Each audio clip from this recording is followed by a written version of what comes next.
हरिओम. नारद भक्तिसूत्र, योगदासांचे प्रवचन, अनुवाक 6. भक्ती म्हणजे सत्संगामधील व्यत्ययांपासून मुक्ती. सूत्र क्रमांक 47. यो विविक्तस्थानं सेवते, यो लोकबंधनम उन्मूलयति, निस्त्रय्यगुण्यो भवति, योगक्षेमं त्यजति.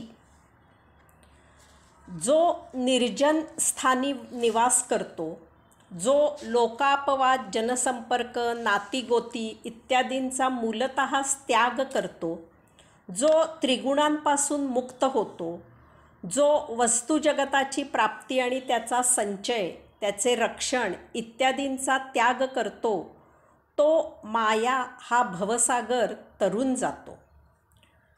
कोणत्याही गोष्टी केल्या असता हा भवसागरात ही माया तरून जाता येते. त्या गोष्टी येथे या सूत्रात देवर्षी नारद मुनी सांगत आहेत. भक्ती साध्य होण्यासाठी पाळायची ही बंधने आहेत, त्यासाठी करायच्या या साधना आहेत. प्रथम म्हणजे जो निर्जन स्थानी निवास करतो. याचा शब्दशः अर्थ जेथे जन नसतील तेथे जाऊन राहणे असा होतो. लोकांपासून दूर निघून जाणे, जंगलात जाऊन राहणे असा याचा अर्थ होतो. परंतु तसा अर्थ येथे अपेक्षित नाही. तसं असतं तर त्याच्यापुढे यो लोकबंधनम उन्मूलयति म्हणजेच जो लोकापवाद, जनसंपर्क, नातीगोती इत्यादींचा मूलतःच त्याग करतो असे सांगितले नसते. तसे सांगण्याची आवश्यकता नव्हती. याचा अर्थ असाही नव्हे की एक वेळ मनुष्येतर प्राण्यांच्या जंगलात जाऊन राहा पण माणसात राहू नका. याचा अर्थ असा आहे की जेव्हा आपण उपासना, भक्ती करू लागतो तेव्हा यामध्ये लोकांचा त्रास होऊ नये याची काळजी आपण घ्यावी. घरात एखादी जागा अशी उपलब्ध करावी, आपले व्यक्तिमत्व असे तयार करावे, आपल्या उपासनेच्या वेळी तेथे कोणीही येणार नाही. लोक महा उपद्रवी असतात. आपण एकांतात एकचित्त होऊन बसावे आणि आपल्याच लोकांची, नातलगांची तेथे ये जा सुरू व्हावी असे होऊ नये. अशा परिस्थितीत आपण उपासना, भक्ती करू शकणार नाही. आपण काही करू म्हटले की अनेक लोक, नातेवाईक आपण विचारलेले नसताना आपल्याला सल्ला देतात. याचबरोबर आपणही आपल्या लोकांच्यात, नातेवाईकांच्यात भावनेने अडकलेले असतो. उपासना करू लागताच या सर्व आठवणी उचंबळून येतात. याचा आपल्या उपासनेवर प्रभाव पडतो. दूध चांगले उकळून मग त्याचे दही लावून ते एका जागी थंड करावे लागते.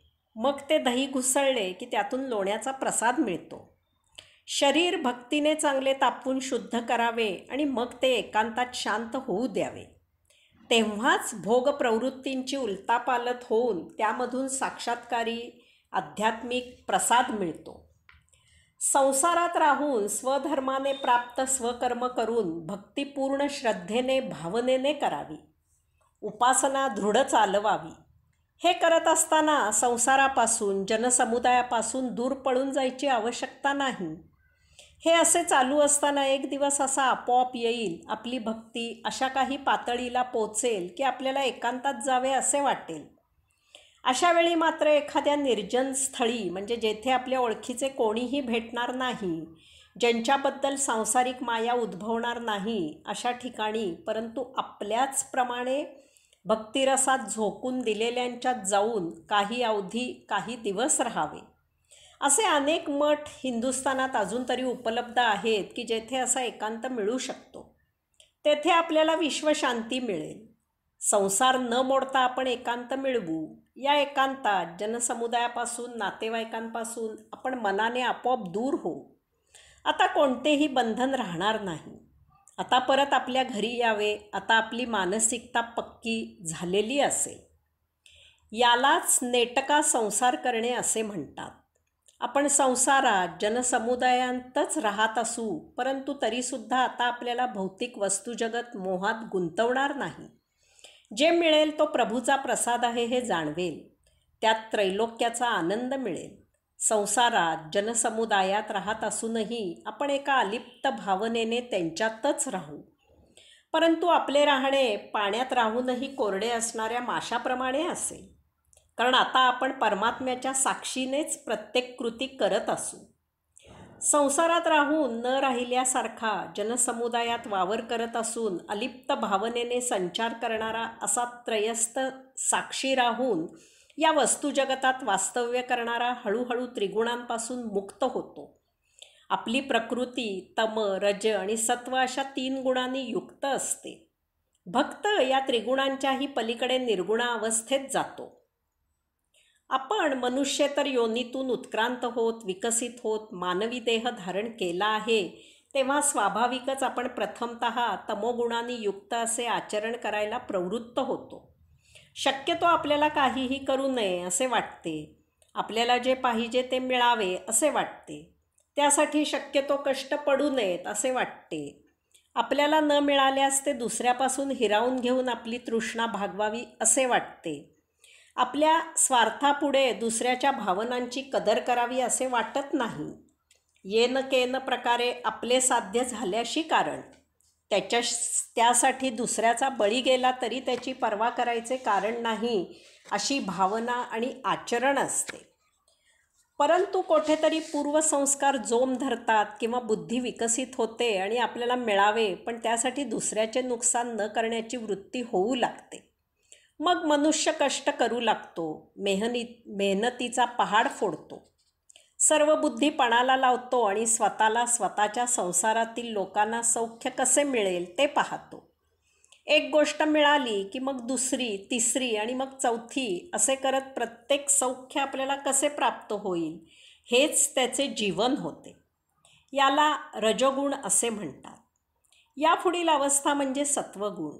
बुद्धीचा विकास होतो. लक्षात येते की कितीही मिळवले, कितीही उपभोगले तरी आपली भूक, तृष्णा काही शमत नाही. ती सारखी वाढतच जात आहे. सौख्यातील दुःखाची जाणीव होते. जगतात यापेक्षा काहीतरी निराळे आहे याची चाहूल लागू लागते. चांगले तेच करण्याची प्रवृत्ती होते. त्या पलीकडील शोध सुरू होतो. यथाकालावधी तम, रजगुण मागे पडतात आणि सत्प्रवृत्तीने आचरण सुरू होते. परंतु त्याचबरोबर परमात्म्याचा शोध सुरू होतो. यथावकाश जाणीव होते की या भौतिक जगतात काही तथ्य नाही. हे वस्तुजगत मायावी, फसवे, भासमान आहे. सत्य काही निराळेच आहे. पाप जितके विषारी आहे तितकेच पुण्यही विषारी आहे.